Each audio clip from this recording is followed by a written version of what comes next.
Sino raw nagsasabi ng totoo? Kitang-kita niyo naman po yung video, yung title pa lang.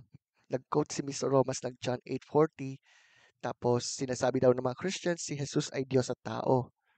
Kaso we have documented uh, record mula mismo sa Biblia, especially gospel accounts, na si Jesus talaga ay Diyos na naging tao, na nagkatawang tao, na siya ay Diyos at tao.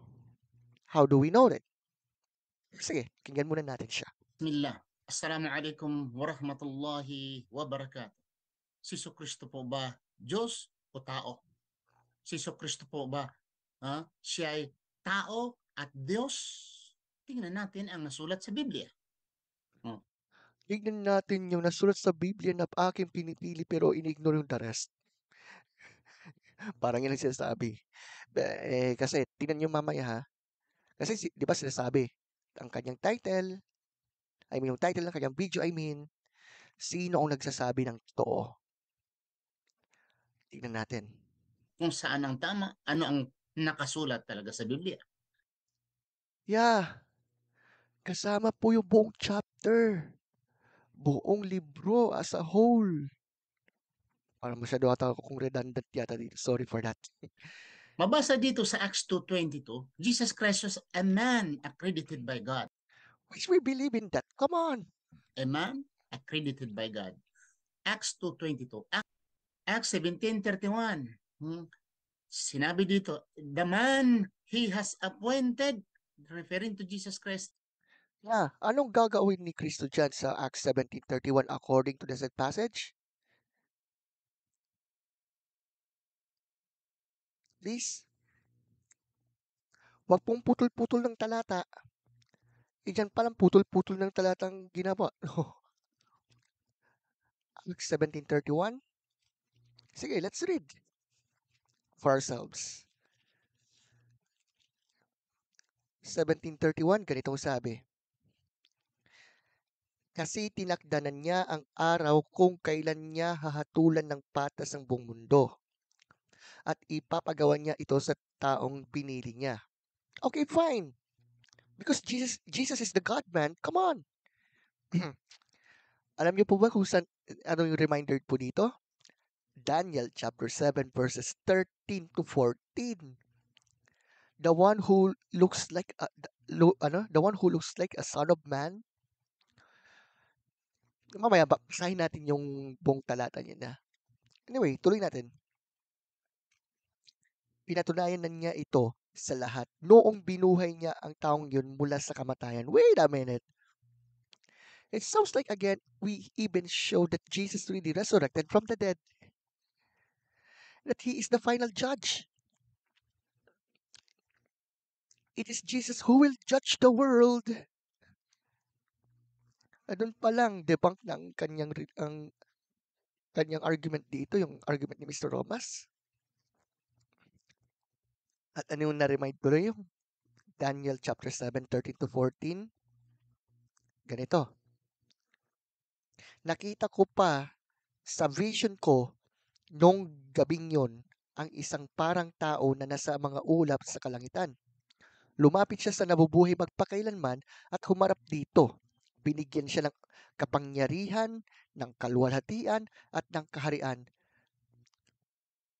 para maglingkod sa kanya ang lahat ng tao mula sa iba't ibang bayan, bansa at wika. Ang kanyang paghahari ay magpakailanman at hindi mawawasak ang kanyang pamamahala. It sounds like Mr. Romas was quoting a certain passage na kung binasa lang sana niya ng buo, hindi yung chinachap-chap ngayon, kailangan na niyang umalis pagka-Muslim. At tanggapin niya yung katotohanan that Jesus died by means of crucifixion, He was buried, He rose from the dead, and that He is our final judge. Sana napapakinggan dito ito ni Mr. Romas to, no? Anyway. Amen. 1 Timothy 2:5. For there is one God and one mediator between God and man, the man Christ Jesus. He was not even there to re-examine the passage, especially why Jesus is the mediator between God and man. Wala tayong problema na si Kristo ay tao kasi nga naging tao nga. Tanong ko lang, Mr. Romas, when you quote 1 Timothy 2:5 where it says, one mediator between God and man, what does it mean by that? What do you mean by that? Hintayin ko po yung sagot nyo. 1 Timothy 2:5. Talagang nagpapatunay nga si Kristo ay tao. Wala naman tayong problema dyan, no? Ang ina-assume kasi, hindi raw tayo naniniwala na si Jesus ay tao. Come on. John 1:14, and the word became flesh and made his dwelling among us. Parang ano yun? Magugulat ba kami dahil mayroong remark ang Panginoong Jesus na like yung John 8:14 nung sinabi niya na tao? Really? Tao. Ilang teksto dito. Hindi ko pa na-gather ang lahat. Come on, gather it all. Ang kaso, madedebunk lalo yung pananampalataya mo diyan pagka ganyan. Nagpapatunay nga si Kristo at tao. John 8 verse 40, why you seek to kill me? I am a man that hath told you the truth. Come on. You will see in some passages also in John chapter 8, Jesus is not just a mere man. It's true that Jesus is man, but he is not a mere mortal man. Papatunayan po natin yan later. Si Kristo nagsabi mismo, I am a man. Oo nga. Ulit-ulit. That hath told you the truth. Okay? Dito naman sa Hosea, sinasabi, Hosea 11 verse 9, for I am God, and not man. O, kita niyo kung paano niya pinuputol-putol yung talata sa inyo. Hosea chapter 11 verse 9. Sige, let's read. Let's read based on its proper context. Hosea 11 verse 9, ganitong sabi.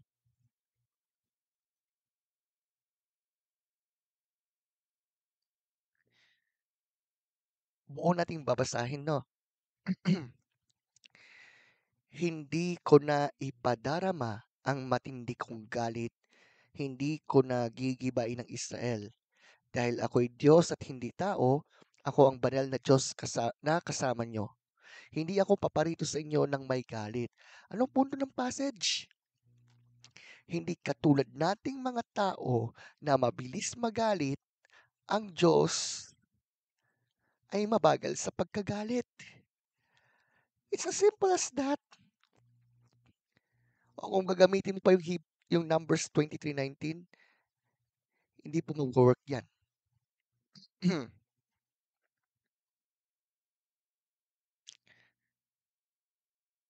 I mean, hindi po talaga mag-work yung kanyang argument. Isa pa, kung titigan din natin mabuti, context points yan. Wait a minute. Kung saan, itong punto, we must consider what the Old Testament is really saying about God when it says He is not a human being. Anong punto dyan? Ang Diyos hindi sinungaling. Ang Diyos, He is not fickle. His emotions do not change His eternal purposes. Tayong mga tao, nababago yung emosyon. Emotional tayong masyado eh. Pero ang Diyos hindi. Yun lang yung punto. Ano ba yan? Saying God is not a man has nothing to do with whether or not God can ever exist in the flesh. And then, the Old Testament references to God being unlike human being, like yung binasa dito ni Mr. Romas na pinutol lang niya, like Hosea 11:9. it does not apply to Jesus' particular type of humanity. All they are telling us is that God is not a man as we think of men. It's a contrast, not a restriction. There is nothing that logically prevents God from becoming a man in a whole new way. Katunayan, kailangan yan para ang tao ay talaga maligtas.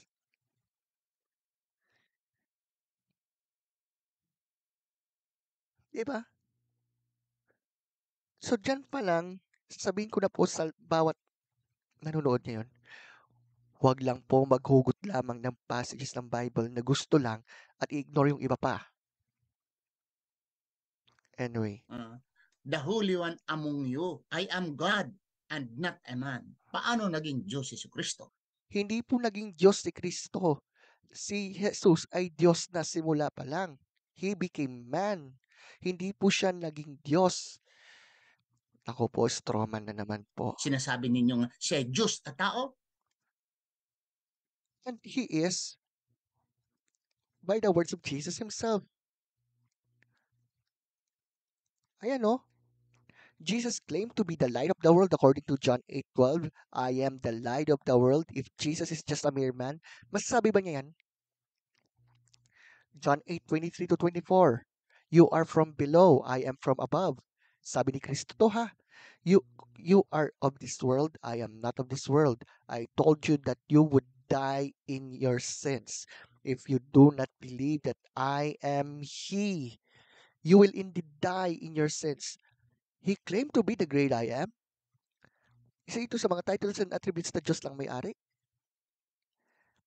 John 8:28. When you have lifted up the Son of Man, then you will know that I am He, and that I do nothing on my own, but speak just what the Father has taught me. Ito bukod sa pinapatunayan ni Kristo na siya nga ang dakilang ako o the great I am, He also pointed out the distinction between Him and the Father, which is patunay ulito sa Trinity.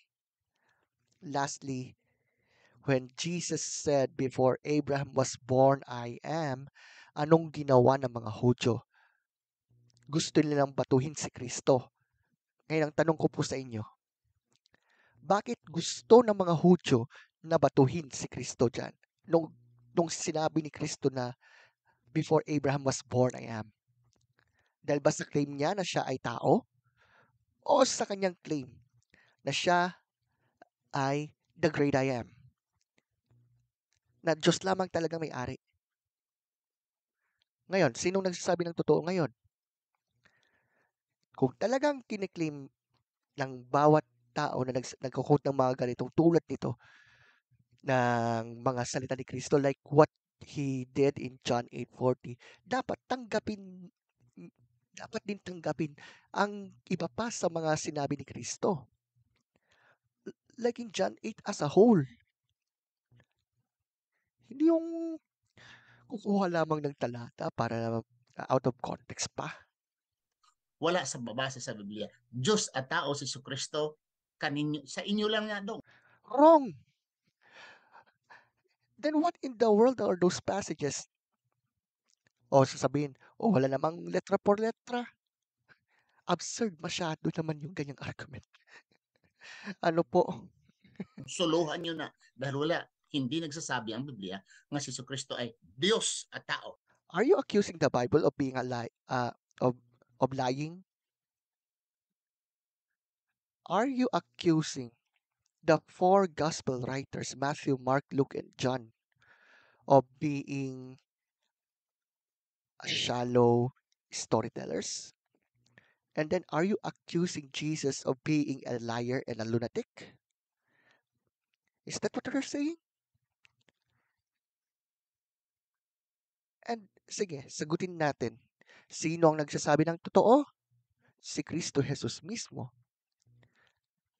At ito'y sinusuportahan ng mga tunay niyang mga tagasunod. At kung ikukumpara natin yung mga eyewitness testimony against your own holy book, which is the Quran, bagsak ang Quran. Because unlike the Bible, kung saan ito po ay sinulat ng 40 katao by inspiration of the Holy Spirit.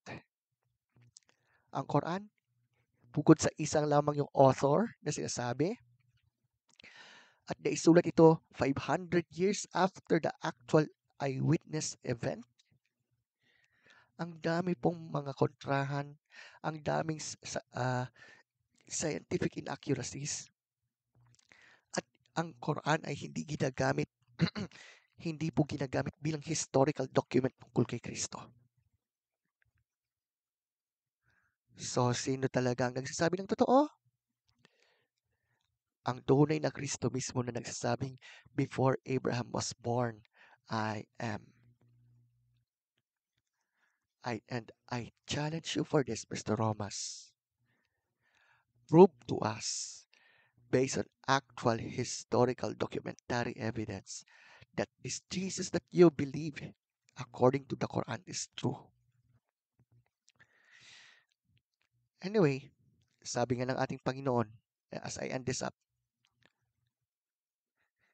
if you do not believe that I am He, you will indeed die in your sins. Again, Christianity only makes sense for this. Islam doesn't.